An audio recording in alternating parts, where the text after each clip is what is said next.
इयम् आकाशवाणी सम्प्रति वार्ताः श्रूयन्ताम्। प्रवाचकः नरेन्द्रदत्त सेमवालः।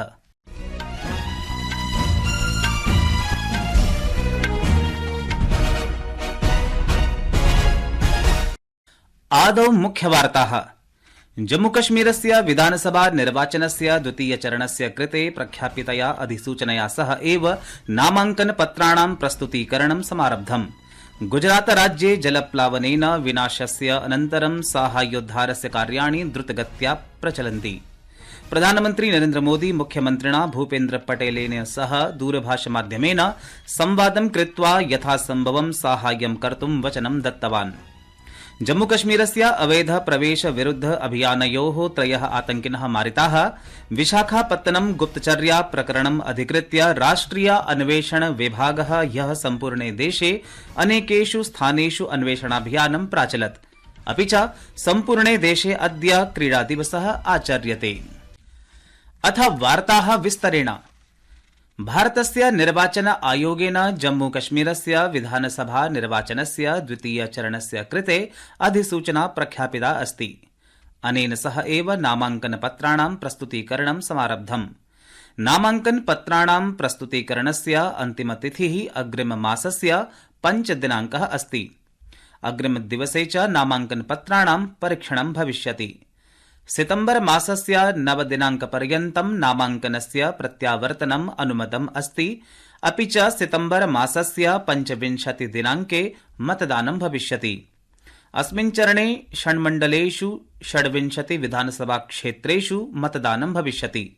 गान्दरबल, श्रीनगर, बडगाम, राजौरी, पुंछ, रियासी च एतानि मण्डलानि सन्ति यत्र मतदानम् आचरिष्यते। सर्वेभ्यः चरणेभ्यः परिणामस्य घोषणा अक्टोबर मासस्य 4 दिनाङ्के भविष्यति। गुजरातराज्ये जलप्लावनेन विनाशस्य अनन्तरं साहाय्योद्धारस्य कार्याणि द्रुतगत्या प्रचलन्ति। प्रधानमन्त्री नरेन्द्रमोदी अद्य मुख्यमन्त्री भूपेन्द्र पटेलेन सह दूरभाषमाध्यमेन संवादं कृत्वा जलप्लावन प्रभावित प्रदेशेषु साहाय्यकार्यस्य समीक्षणं कृतवान्। सः सामान्य जीवनस्य पुनः स्थापनार्थं जलप्लावितक्षेत्रेषु स्वच्छतां, सार्वजनिक स्वास्थ्य कार्याणि च त्वरया कर्तुं राज्यप्रशासनं निर्देशितवान्। अत्रान्तरे भारतीय ऋतुविज्ञान विभागेन अद्य सौराष्ट्र कच्छ प्रदेशयोः अत्यधिकवृष्टेः पूर्वानुमानं व्यक्तीकृतमस्ति। जम्मूकश्मीरस्य कुपवाड़ा जनपदे नियन्त्रणरेखायां द्वयोः भिन्नयोः अवैध प्रवेश विरुद्ध अभियानयोः पृथकयोः संघर्षद्वयोः न्यूनातिन्यूनं 3 आतंकिनः मारिताः। आतंकिनां सन्देहास्पद गतिविधीन् विरुध्य प्रतिक्रियारूपेण सुरक्षाकर्मिभिः संयुक्त अभियानस्य आरम्भात् परं परस्पर संघर्षं समारब्धम्। जम्मूकश्मीर आरक्षिबलस्य आरक्षिमहानिदेशकः आर स्वेनः इत्येषः आकाशवाणीम् अकथयत् यत् तंगधार क्षेत्रे एकः आतंकी मारितः। माछिल क्षेत्रे च आतंकिनौ मारितौ। पाकिस्तानस्य नेतृत्वे जाते विशाखापत्तनम गुप्तचर्या प्रकरणम् अधिकृत्य एकस्मिन् कठोरे कार्याचरणे राष्ट्रियान्वेषण विभागः ह्यः सम्पूर्णे देशे अनेकेषु स्थानेषु अन्वेषणाभियानं प्राचालयत्। राष्ट्रिय अन्वेषण विभागः इत्यस्य अनुसारं गुजरात, कर्णाटक, केरल, तेलंगाना, उत्तर प्रदेश, बिहार, हरियाणा राज्याणां 16 स्थानेषु व्यापकान्वेषणाभियानं प्राचालयत्। राष्ट्रियान्वेषण विभागस्य दलैः येषां परिसराणाम् अन्वेषणं कृतं तानि सर्वाणि सन्दिग्ध गतिविधिषु सम्पृक्तानि आसन्। यैः भारते गुप्तचर्यायाः गतिविधिभ्यः पाकिस्तानेन धनं प्राप्तम् आसीत्। वित्तमन्त्रालयेन 56-उत्तर-1990 प्रतिभूति अनुबन्ध विनियमन नियमे संशोधनं कृतम्।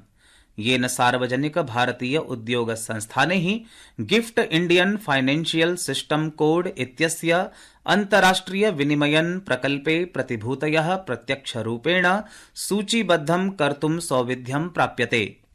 वित्तमन्त्रालयस्य मतेन नूतनानि संशोधनानि भारतीयानां स्टार्टअप संस्थानानां कृते वैश्विक आर्थिकावसरान् सुलभतया प्रापयिष्यति। अनेन भारतीयानां लाभं भविष्यति। उद्योग संस्थानानि अन्येषु वैश्विक विपणिषु अपि स्वस्य उपस्थितिं संवर्धयितुं मार्गान् अन्वेषयिष्यन्ति। संस्कृत वार्तायाः संस्करणम् इदानीम् आकाशवाणीतः प्रसार्यते। सममेव अयं कार्यक्रमः आकाशवाण्याः अन्तर्जालपटले www.newsonair.gov.in इत्यत्र अथ न्यूज़ ऑन AIR चलदूरभाषीय तन्त्रांशे अपि उपलब्धो भविष्यति। केन्द्रीय पर्यावरण वन जलवायु परिवर्तन राज्यमन्त्री कीर्तिवर्धन सिंहः अद्य नवदिल्ल्याम् एसोचेम पर्यावरण कार्बन सम्मेलनस्य उद्घाटनम् अकरोत्। सम्मेलनस्य विषयः 70-2000 पर्यन्तं शुद्ध शून्य कार्बनोत्सर्जनं प्राप्तुं तन्त्रस्य विकासः इति। सम्मेलनं सम्बोधयन् श्रीसिंहवर्यः अवदत् यत् वायुगुणस्य पर्यावरणस्य च परिवर्तनम् अधुना वैश्विक विषयः अस्ति, परन्तु देशम् अस्मात् प्रभावात् रक्षणाय सर्वकारः अनेकान् उपायान् कुर्वन् अस्ति। सः अवदत् यत् सर्वकारः 70-2000 पर्यन्तं शुद्ध शून्य कार्बनोत्सर्जनं संसाध्य प्रधानमन्त्री नरेन्द्र मोदी वर्यस्य विकसित भारतस्य संकल्पं साधयितुं कार्यं कुर्वन् अस्ति। श्रीसिंहवर्यः अवदत् यत् वैश्विकस्तरे वायुगुणं पर्यावरणं च प्रभावितं कुर्वतां समस्यानां समाधानम् अन्वेष्टुं वर्तमानकालस्य आवश्यकता अस्ति इति। जलसंकटस्य ग्रामीण भारते तस्य प्रभावस्य च उल्लेखं कुर्वन् श्रीसिंहवर्यः अवदत् यत् जल जीवन मिशन योजनायाः अन्तर्गतं निज समस्याः समाप्य देशस्य ग्रामीणभागेषु जनाः विशेषतः कृषकाः प्रसन्नाः सन्ति। श्रीसिंहवर्यः अवदत् यत् देशे पर्यावरणस्य समस्यानां निवारणार्थम् उद्योगानां हितधारकेभ्यः सर्वविधम् आवश्यकं समर्थनं दातुं सर्वकारः प्रतिबद्धः अस्ति।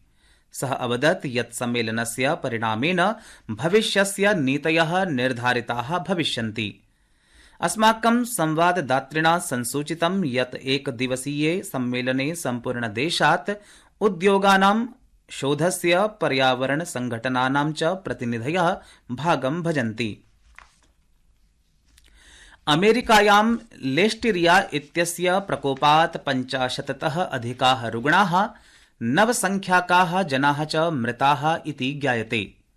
रोगनियन्त्रण निवारण केन्द्रेण प्रकाशितस्य नवीनतमस्य विवरणस्य अनुसारं 18 राज्येषु अस्य प्रकोपस्य सूचना प्राप्ता। आहत्य 57 जनाः चिकित्सालये चिकित्सां प्राप्तवन्तः। 11-2000 केन्टलोप इत्यनेन सह सम्बद्धस्य लिस्टेरियोसिस इत्यस्य एषः बृहत्तमः प्रकोपः अस्ति। लिस्टेरिया इति एकः प्रत्यस्थायी जीवाणुः अस्ति, यः स्तुतलभागेषु यथा मांसखण्डेषु, खाद्यपदार्थेषु शैत्यीकृततापमाने च जीवितुं शक्नोति। अद्य प्रातः दिल्लीनगरे समीपस्थेषु क्षेत्रेषु च रिक्टर स्केल इत्यत्र 5.7 परिमितस्य तीव्रतायाः भूकम्पः अनुभूतः।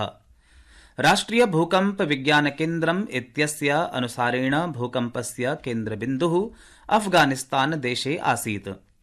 अधुना यावत् कस्यापि क्षतेः मृत्युर्वा सूचना न प्राप्ता। अद्य राष्ट्रिय क्रीडा दिवसः आचर्यते।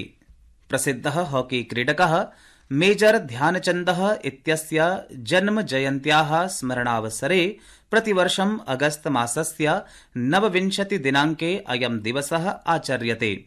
अस्मिन् अवसरे वर्धापनानि प्रयच्छता प्रधानमन्त्रिणा नरेन्द्र मोदिना प्रोक्तं यत् सर्वकारः क्रीडायाः समर्थने प्रतिबद्धः अस्ति, अपि च अधिकाधिकाः युवानः क्रीडितुं समर्थाः भवेयुः इति सुनिश्चितं करोति। युवा कार्य क्रीडा मन्त्री डॉक्टर मनसुख मांडविया अद्य प्रातः नवदिल्ल्याः मेजर ध्यानचन्द राष्ट्रिय क्रीडाङ्गणे मेजर ध्यानचन्दः इत्यस्मै पुष्पाञ्जलिं समर्पितवान् इति वार्ताः।